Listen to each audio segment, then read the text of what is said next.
নমস্কার সবাইকে, আশা করি সবাই ভালো আছেন। চলে আসলাম একটি রেসিপি নিয়ে, টক দইয়ের রেসিপি। কাঁচামরিচ দিয়ে শুনতে একটু অবাক লাগে।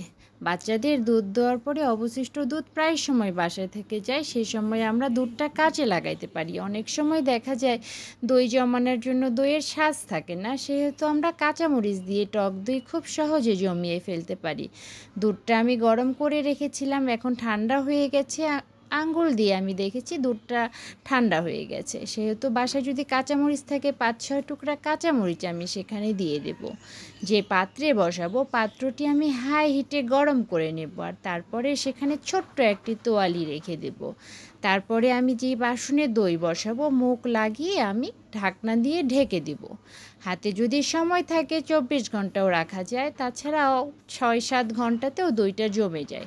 কাঁচামরিচ দিয়ে যে দই এত সুন্দর জমে আমার এটা জানা ছিল না, আমি আমার শাশুড়ির কাছ থেকে শিখেছি। আপনাদের যদি ভিডিওটি ভালো লাগে প্লিজ লাইক কমেন্ট শেয়ার করে পাশে থাকবেন, অনেকে উপকৃত হতে পারে। দেখুন দইটা কত সুন্দর জমে গেছে, একদম পারফেক্ট হয়ে দইটা জমে গেছে।